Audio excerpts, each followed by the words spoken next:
নজর রাখবো পরবর্তী সংবাদে। এবার বাংলাদেশের দিকে নজর থাকবে, কারণ এবার শেখ হাসিনার কণ্ঠ রোধ করতে বাংলাদেশ ভারতকে কি তাহলে অনুরোধ করলো? ইতিমধ্যে রাষ্ট্রদূত অর্থাৎ ভারতের রাষ্ট্রদূতকে তলব করেছে ইউনূস সরকার। এর পেছনে কারণ কি তাহলে? শেখ হাসিনাই কি অন্যতম কারণ? ফের একবার তার মানে কি ইউনূসের কপালে নতুন করে কোন রকম চিন্তা বাঁধাচ্ছে এই শেখ হাসিনা, যার কারণে ভারতকে নতুন করে তলব করার সিদ্ধান্ত? টেলিফোন লাইনে রয়েছেন প্রতিনিধি শতাব্দী দেবনাথ। শতাব্দী, বাংলাদেশ ফের একবার উত্তপ্ত। গত কয়েকটা দিন ধরে একের পর এক ইনসিডেন্ট এবং একেবারে শেষ পাওয়া খবর অনুযায়ী ধানমন্ডির মুজিবুর রহমানের বাড়িকে পুড়িয়ে দেওয়া হলো। এই যে ঘটনাগুলো ঘটছে একের পর এক, এই যে অশান্তির ছবি, সেই অশান্তির মধ্যে ভারতের রাষ্ট্রদূতকে তলব করার কারণ কি বলে মনে হয়? একেবারে তাই। দেখো, আজকে সকালে আমরা এই খবর প্রকাশ করেছিলাম যে রীতিমতো শেখ হাসিনা ক্ষোভ উগরে দিয়েছেন এবং একই সঙ্গে ইউনূসকে বেঈমান বলে কটাক্ষ করেছেন। কারণ রীতিমতো বাংলাদেশে যে তোমার শেখ মুজিবুরের যে একটা স্মৃতি বিজড়িত রয়েছে তার সমস্ত কিছু মুছে ফেলতে এবং একই সঙ্গে তোমার সেই ইতিহাসকেও মুছে ফেলতে চাইছে ইউনূস, এমনটাও তিনি কটাক্ষ করেছেন। এবার সেই ক্ষেত্রে তোমার এই তোমার শেখ হাসিনার সেই উদ্ধৃতির পর বা সেই অডিও ক্লিপের পরেই কিন্তু কার্যত এবার উত্তর দিয়েছে এবং সে সঙ্গে বলা হচ্ছে যে ভারতে বসে বসেই নাকি উস্কানিমূলক বিবৃতি দিচ্ছেন বাংলাদেশের প্রাক্তন প্রধানমন্ত্রী শেখ হাসিনা এবং তাকে এই মুহূর্তে বিরত থাকতে হবে, তাকে চুপ করতে হবে, এমনটাই এই মুহূর্তে তোমার চিঠি দিয়েছেন বাংলাদেশ।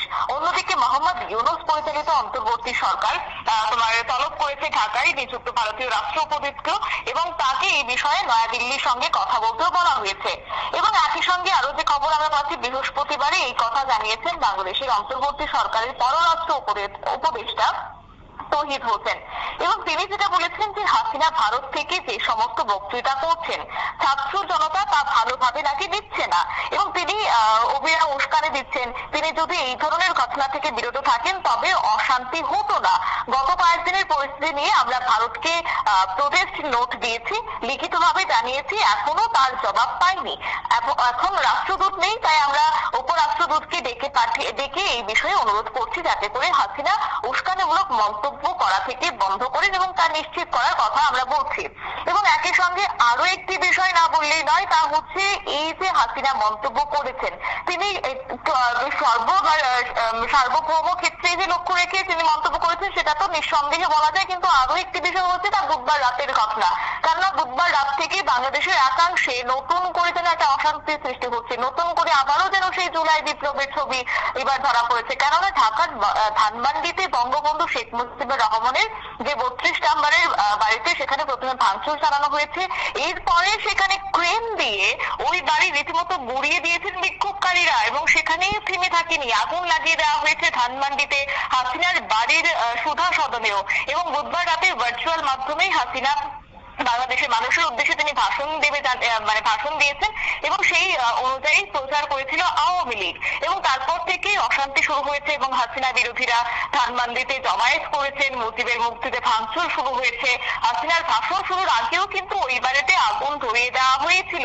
এরপরই বৃহস্পতিবার সকাল থেকে বাংলাদেশের বিভিন্ন অংশে সেই অশান্তি রাজ যেন লাগতে শুরু করেছে, নতুন করে আবারও যেন সে ভয়াবহ ছবি ধারণ করছে বাংলাদেশ। ভাঙচুর চলতে থাকে এবং দুপুরে সে প্রসঙ্গে আলোচনার জন্য ভারতীয় উপরাষ্ট্রদূতকে তলব করা হয়েছে এবং সেক্ষেত্রে তিনি হাসিনা দেশ ছেড়ে পালিয়ে যান এও কটাক্ষ করা হয়েছে এবং ভারতে আশ্রয় নিয়েছেন এবং সেই থেকেই নাকি হাসিনা ভারতের গোপন আস্তানায় রয়েছে।